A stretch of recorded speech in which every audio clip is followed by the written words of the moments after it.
भी रस की बात आती है तो जो है पुरानी स्कूल की आदत ताज़ा हमेशा हो जाती है।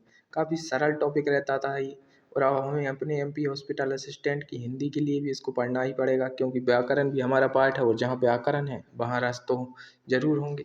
तो चलिए आज बिना टाइम वेस्ट करते हुए शुरू करते हैं रस को। तो सबसे पहले हम देख लेते हैं बेसिकली रस होते क्या हैं। तो जब हम किसी काव्य को पढ़ते हैं, सुनते हैं या देखते हैं तो हमें जो आनंद मिलता है या फिर दूसरे शब्दों में कहूँ कि जो हमारे मन में भाव आते हैं वही रस है। साहित्य में रस को काव्य की आत्मा भी कहा जाता है। यह बात भी आपने कई बार हिंदी में पढ़ी होगी, काव्य की आत्मा, काव्य की आत्मा।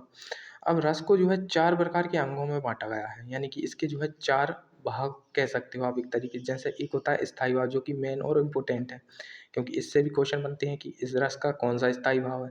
तो भाव जो हमारे हृदय में जन्म लें और सोई हुई अवस्था में बैठे रहते हैं और उचित अवसर पर जाग जाते हैं। जैसे यदि आप कोई काव्य पढ़ रहे हो तो हो सकता है उस काव्य को पढ़ते हुए आपको उससे जो है प्रेम की अनुभूति हो, कितना अच्छा काव्य है। या फिर हो सकता है भक्ति, जैसे किसी भगवान के बारे में है तो आपके अंदर भक्ति की भावना भी जाग सकती है। तो वह क्या है, आपके अंदर जो भावना जाग रही है वह आपकी जो भाव है वह स्थायी भाव है।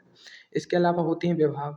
इसका क्या है, बेकारण जिनसे स्थायी भाव जागृत होते हैं, जैसे पात्र, वस्तु या परिस्थितियाँ। अब जो उसमें क्या है, जो भी काव्य होगा उसमें कोई ना कोई पात्र होगा, यानी कोई नायिका या नायिका का वर्णन ज़रूर होगा और ऐसी स्थिति में कोई परिस्थिति भी दी होगी, वस्तु भी दी होगी।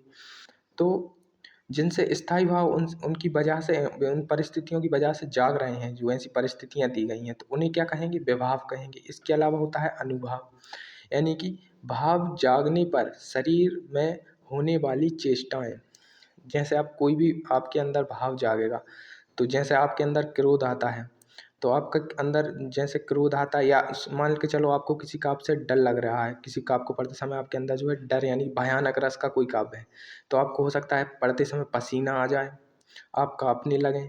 या इसी दूसरे नज़रिए से देखूँ तो कोई वियोग श्रृंगार की रचना हो, यानी श्रृंगार में एक होता है वियोग श्रृंगार, तो उसे पढ़ते हुए आपके अंदर जो है आपकी लाइफ से कोई चीज़ कनेक्ट हो जाए तो आप हो सकता है मन ही मन में रोने लगो। तो इस प्रकार एक क्या है, ये शारीरिक जो क्रियाएँ हैं इन्हें कहा गया है अनुभाव, और जो चौथा भाग है उसे संचारी भाव कहते हैं। तो भाव मन में पानी के बुलबुलों की तरह होते हैं, थोड़े समय के लिए आते हैं और चले जाते हैं, और इनकी संख्या है 33।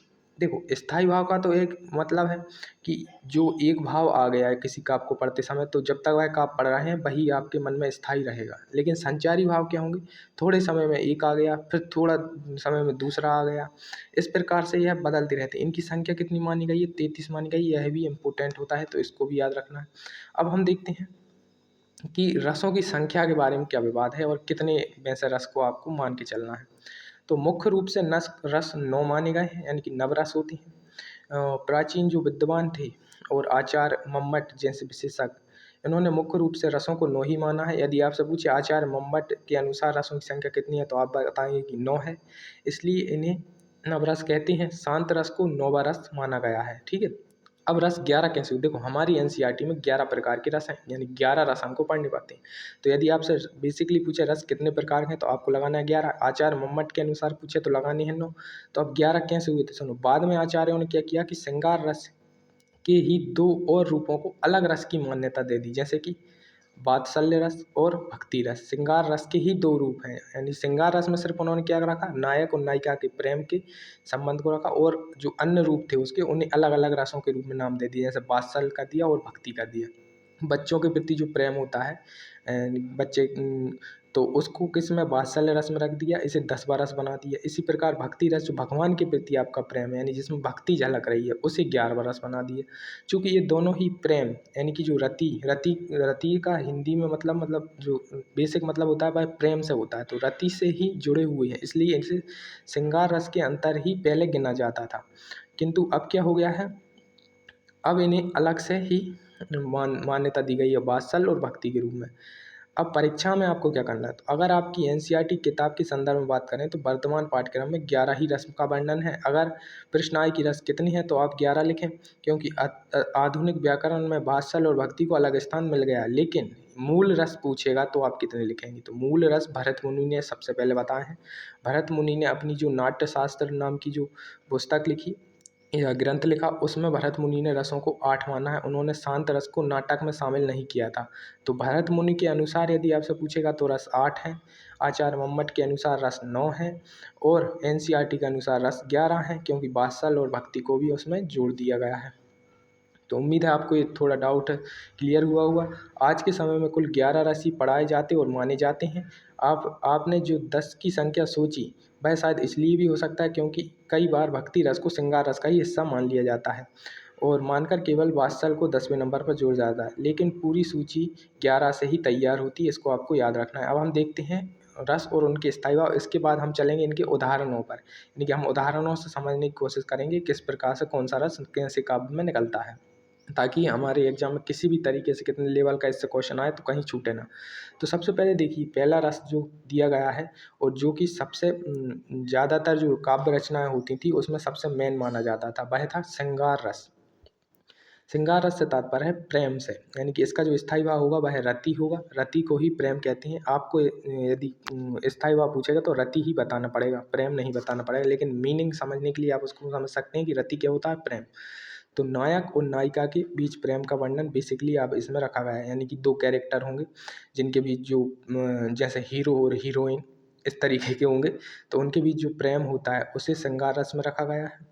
श्रृंगार रस को भी 2 भागों में बांटते हैं, संयोग और वियोग, यानी कि जिसमें एक में संयोग हो रहा है तो उसमें जो है संयोग श्रृंगार हो गया, और जिसमें जो है वियोग है, यानी कि नायक नायिका बिछड़ गए हैं तो उस तरीके से वो अपना जो दर्द का इजहार कर रहे हैं एक तरीके से कहें, तो उसमें वियोग श्रृंगार होता है। तो इस तो आपको समझ आया होगा बेसिकली।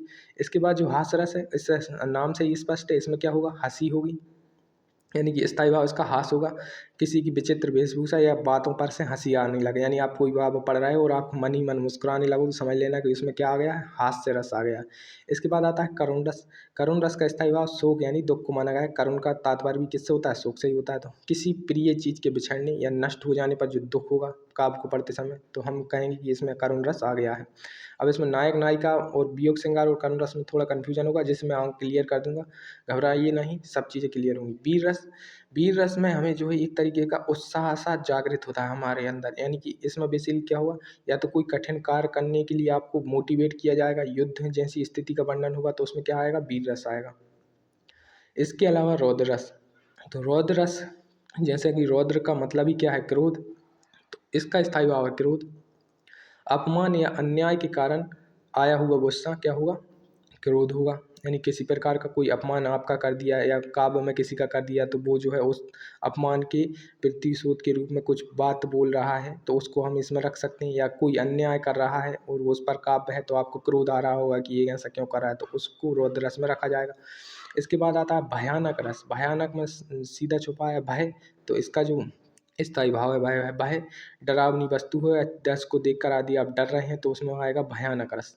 इसके बाद आता है भीभत्स रस। भीभत्स का मतलब होता है घृणा, यानी कि इसका जो स्थायी भाव है उसे जुगुप्सा नाम दिया गया है।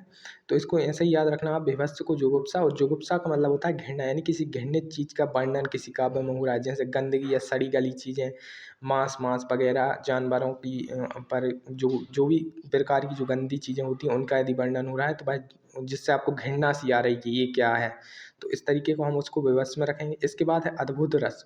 अद्भुत रस का स्थायी भाव विस्मय यानी कि आश्चर्य होता है। तो अद्भुत रस का यदि आपसे स्थायी भाव पूछेगा तो आप विस्मय लगाएंगे। यानी कि इसमें क्या होगा, आपको एक तरीके से आश्चर्य हो, कोई अनोखी चीज़ देखकर आप हैरान हो जाएंगे, अरे ये कैसे हो पा रहा है, तो उसमें हुआ अद्भुत रस। इसके अलावा आता है शांत रस। शांत रस को स्थायी भाव निर्वेद यानी कि वैराग्य में से जोड़ा गया, यानी कि ईश्वर की जो भक्ति या संसार से जो मोह खत्म हो जाता है लोगों का, तो उसको शांत रस में रखा जाता है। कई बार बच्चे शांत रस में कन्फ्यूज होंगे, तो इसकी भी मैं आपको एक ट्रिक बताऊंगा कि कैसे आप शांत रस को आसानी से पहचान पाएंगे। अभी मैं उदाहरण समझाऊंगा ना, जब इसके एक एक रस का उदाहरण, तब मैं आपको बताऊंगा आगे। इसके अलावा देखो वात्सल्य रस आता है। वात्सल्य रस में स्नेह झलकेगा, वो भी किसके प्रति, छोटे छोटे बच्चों के प्रति। उन जो वो लगाव होता है ना छोटे बच्चों से, एक अलग ही कितना क्यूट बच्चा है, तो इस तरीके का जो रस झलकेगा उसका स्थायी व वत्सलता कहा गया है। बच्चों के प्रति जो माता पिता का प्रेम है इसमें रख सकते हैं। इसके अलावा भक्ति रस। अब इसमें इसका स्थायी भाव देव या देव रति को माना गया। रति से मतलब प्रेम है और देव यानी कि भगवान, यानी भगवान के प्रति प्रेम इसका स्थायी भाव माना गया है। ईश्वर के प्रति गहरा प्रेम और समर्पण इसकी जो है पहचान होती है। अब हम देखेंगे एक एक रस के उदाहरण को समझते हुए चलते हैं। सबसे पहले हम श्रृंगार रस का उदाहरण देते हैं। तो देखो, श्रृंगार रस को जो है दो भागों में बांटा गया है, संयोग और वियोग में। तो संयोग श्रृंगार का उदाहरण जैसे मैंने लिखा है, बतरस लालच लाल की मुरली, लाल की मुरली धरी लुकाए, सोह करें वो हनी हंसें, दैन कहें नटी जाए। अब देखो, यदि आप इसका मीनिंग समझने का प्रयास करोगे जो आपकी नॉर्मल खड़ी बोली या हिंदी में है, तो क्या होगा। बतरस से मतलब होता है बातों की रस, यानी कि जो बातों करते समय जो आनंद आ रहा है, बतरस उसको बोला गया है। बतरस लालच लाल की मुरली, यानी कि उस बातों के रस के लालच में। यहाँ पर जो लाल शब्द आया है वह भगवान कृष्ण के लिए बोला गया है, यानी कि लाल की मुरली यानी कि बांसुरी धरी लुकाए, धरी यानी कि लुकाए का मतलब छुपा लिया है, उसको छुपा लिया है, यानी कि बातों से जो उन्हें आनंद प्राप्त हो रहा है। मान लीजिए इसमें राधा जी की बात हो रही होगी या गोपियों की बात हो रही, तो उन्हें बातों से जो आनंद प्राप्त हो रहा है, उस लालच के चक्कर में भगवान श्री कृष्ण की जो है उन्होंने मुरली को छुपा कर रख लिया है। सोह करें, यानी सोह करें का मतलब है, सोह मतलब होता है कसम खाना, यानी कसम खा रही हैं। वो हनु हंसें, यानी कि जो हम भौहें होती हैं, हमारी आंखों के ऊपर जो भौहें होती हैं, उनसे जो है इस तरीके से कर रही हैं कि हंसी टाइप की, यानी कि उनकी भौहें जो हैं हंस रही हैं बोलते समय। तो उसकी बात हो रही। इसके अलावा दैन कहें नटी जाएं, और फिर कह रही हैं कि नहीं, देने को जब भगवान कह रहे हैं कि दे दो हमारी मुरली, देन कहें नटी जाएं, तो वो उनसे कह रही हैं कि साफ साफ मना कर रही हैं कि नहीं देंगे या हमारे पास नहीं है। तो इसमें जो है गोपियों और भगवान श्री कृष्ण की जो है प्रेम का वर्णन किया गया है। तो इसमें क्या है, संयुक्त श्रृंगार है। देखो, इसमें एक तरीके से आपको जो है अच्छा सा फील हो रहा है, यानी बुरा फील नहीं हो रहा है, यानी कि इसमें नायक नायिका साथ हैं और अटखेलियाँ टाइप की कर रहे हैं। तो इसमें क्या आएगा, सही योग आएगा। अब देखो, वियोग श्रृंगार का क्या उदाहरण हो सकता है। देखो, वियोग श्रृंगार में भी जैसे अब भगवान श्री कृष्ण और यहाँ पर भी गोपियों की बात की गई, और दोनों ही पद जो है सूरदास के हैं। संयोग और वियोग के दोनों ही पद जो लिए गए हैं बस सूरदास के हैं, इसको भी आपको याद रखना। तो अब इसमें क्या होगा, भगवान जो है दूर चले गए हैं, तब गोपियों का क्या हाल है उसका वर्णन किया गया है। जैसे निस दिन बरसत नैन हमारे। अब निस दिन से मतलब है कि रात और दिन, यानी कि दोनों समय, रात और दिन दोनों समय क्या हो रहे हैं, नैन बरस रहे हैं, यानी आंखों में आंसू आ रहे हैं। रात और दिन दोनों समय आंखों से आंसू आ रहे हैं। सदा रहित पावस ऋतु हम पर, यानी सदा रहती है। पावस ऋतु से मतलब होता है, पावस मतलब वर्षा, तो वर्षा ऋतु हम पर सदा से बनी हुई है। तपते श्याम सिधारे, जब से श्याम यानी कि भगवान जो है चले गए हैं। भगवान कहाँ चले गए हैं, मथुरा चले गए हैं, जो वृंदावन को छोड़कर। तो उस पर जो है गोपियों का हाल, या गोपियों के जरिए जो है उनका प्रेम का भगवान के प्रति वर्णन किया गया है, बिछड़ने का। तो इसमें देखो, थोड़ा आपको भी ऐसा लग रहा होगा, थोड़ी अजीब सी घटना है, बुरा सा लग रहा होगा। तो ये तो हो गया वियोग श्रृंगार, और जिसमें अच्छा लग रहा है वो हो गया संयोग श्रृंगार। तो उम्मीद है आपको समझ आया होगा कि इनके उदाहरणों को आप कैसे देख कर चलेंगे। इसके बाद जो अगला लिया गया है वह हास्य रस है। हास्य रस का देखते हैं अब हम कि हास्य रस को किस प्रकार से पहचानना है। तो हास्य रस बहुत काफ़ी सिंपल होता है पहचानना, इसमें ज़्यादा वो नहीं है। तंबूरा ले मंच पर बैठे प्रेम प्रताप। अब तंबूरा एक प्रकार का बजाने का यंत्र होता है, यानी संगीत का एक यंत्र होता है। उसको मंच पर लेकर प्रेम प्रताप जी हैं जो है, एक कोई शख्स होगा, उसकी बात हो रही, वो बैठ गए हैं। साज मिले 15 मिनट। अब साज का मतलब है कि सुर, जो मतलब जो संगीत वो गा रहे हैं उसमें जो सुर मिले हैं वह सिर्फ 15 मिनट ही मिले हैं। घंटा भर आलाप, और पूरे घंटे भर उन्होंने क्या किया है, सिर्फ आलाप किया है। आलाप का मतलब होता है रोना धोना, इस टाइप का, मतलब अच्छा नहीं लग रहा है, ऐसी चीज़ की है। घंटा भर आलाप राग में मारा गोटा, और फिर उन्होंने जो है राग में गोता जब तक मारा है, जब तक धीरे धीरे खिसक चुके हैं सारे श्रोता। जब तक क्या हुआ, जब तक उन्होंने राग में गोता जैसे ही उन्होंने मारा, तो जब तक जो सुनने वाले हैं वो सब भाग ही गए। यानी कि इनको बेसिकली कोई संगीतकार या कोई कलाकार नहीं है, बस ये अपने मन में कलाकार बने हुए थे। जैसे ही इन्होंने गाना शुरू किया तो सारे श्रोता भाग गए। तो इसमें क्या आपको एक प्रकार से हंसी आई होगी, तो इसमें क्या होगा, हास्य रस होगा, सिंपल है। अब आते हैं करुण रस की ओर। तो देखिए, करुण रस क्या है, इसका स्थायी भाव होता है शोक, यानी आपको इसमें थोड़ा दर्द या शोक मिले, किसी की मृत्यु होगी, इस तरीके का कुछ होगा। तो देखो, शोक बिकल सब रोवहि रानी, यानी कि शोक, अब देखो कीवर्ड ही देख लो, इसमें शोक बोला गया है, तो इसका जो स्थायी भाव है शोक ही होगा, सिंपल है। शोक होगा तो करुण रस है। शोक बिकल का मतलब होता है व्याकुल होना, यानी शोक से व्याकुल होकर सब रोवहि रानी, सारी की सारी जो रानियां हैं वह रो रही हैं। रूप शील बल तेज बखानी, यानी कि रूप का वर्णन कर रही हैं, शील का वर्णन कर रही हैं, बल का वर्णन कर रही हैं, और तेज का वर्णन कर रही हैं। यानी कि क्या, राजा की मृत्यु हो गई है, तो रानियां जो हैं शोक में व्याकुल होकर रो रही हैं, और उनके रूप शील बल और तेज का बखान कर रही हैं। बेसिकली यह रामायण से लिया गया है, रामचरितमानस से है।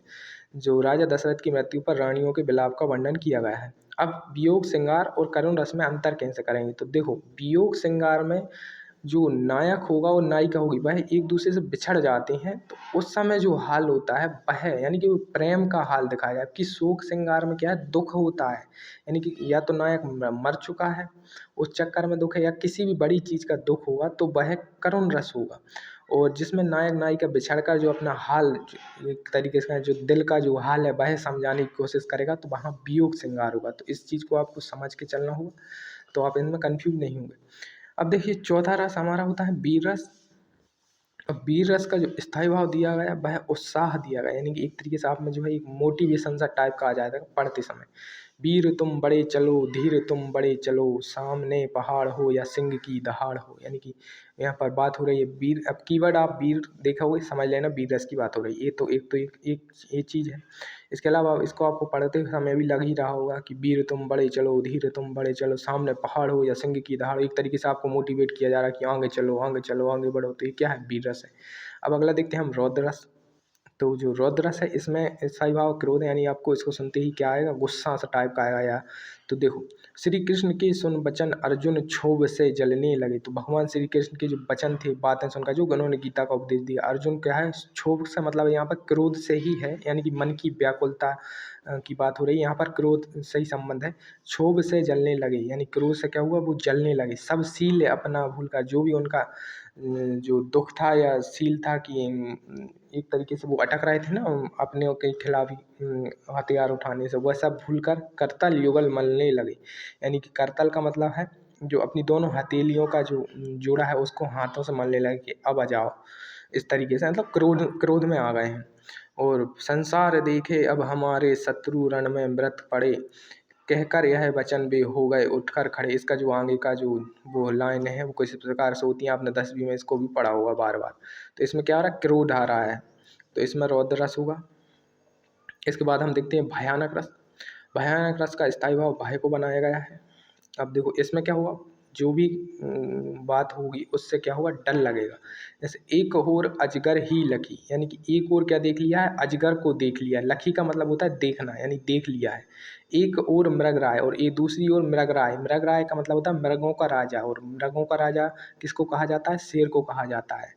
तो एक और क्या देख लिया, अजगर देख लिया, और एक और शेर को देख लिया। बिकल बटोही बीच ही, और बेकल का मतलब हुआ व्याकुल होना। व्याकल बटोही यानी कि जो राहगीर होता है वह बीच में ही, परयो यानी कि गिर गया, मूर्छा खाए, मूर्छित होकर बीच में ही गिर गया। तो बेचारा डर गया, एक और अजगर देख रहा है, एक और वो शेर देख रहा है, बीच में बेचारा डर के जो है मूर्छित होकर गिर गया। अब यहाँ पर जो बटोही शब्द है ये इसका मतलब राहगीर ही होता है। इसको आपको वैसे याद रखना हो तो आप ऐसे भी रख सकते हैं। आपने एक गाना जरूर सुना होगा, काफ़ी क्लासिक गाना है, कौन दिशा में लेके चला रे बटोहिया।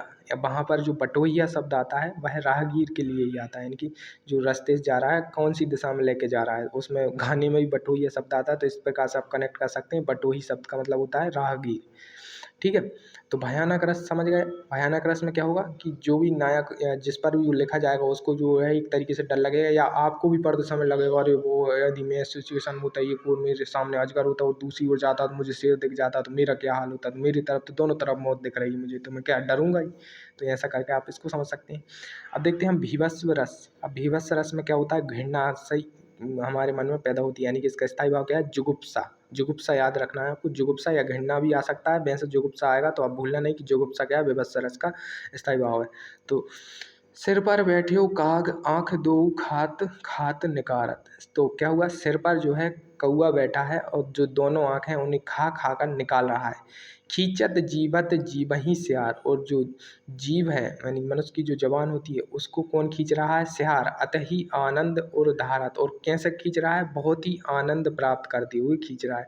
तो ये क्या है, एक प्रकार की घृणा टाइप की नहीं आ रही है आपको इससे, तो ये हो जाएगा घृणा का रस, यानी कि भीभत्स रस। अब हम बात करते हैं अद्भुत रस की। तो अद्भुत रस में क्या होगा, इसमें आपको आश्चर्य सा होगा कि ये कैसे हो पा रहा है। तो देखो इसमें जो उदाहरण लिया मैंने, बिन पद चले सुने बिन काना, यानी कि पद से मतलब है पैरों का। तो बिन पद यानी बिना पैरों के चल रहे हैं, सुने बिन काना, और बिना कानों के सुन रहे हैं, यानी कि सुने बिन काना। कर बिन करम करें विधि नाना, और कर का मतलब होता है हाथ, हाथों के बिना क्या कर रहे हैं, बहुत सारे कर्म कर रहे हैं। तो इसमें आश्चर्य नहीं है, बिना पाँव के चल रहे हैं, बिना कान के सुन रहे हैं और बिना हाथों के बहुत सारे काम कर रहे हैं। तो इसमें आपको एक तरीके से आश्चर्य नहीं आएगा, तो आएगा ही, तो एक वो अद्भुत रस हो जाएगा। इसके अलावा देखिए शांत रस। शांत रस का स्थायी भाव निर्वेद होता है, इसको आपको सीधा सीधा याद रखना होगा। अब शांत रस में कन्फ्यूज मत होना।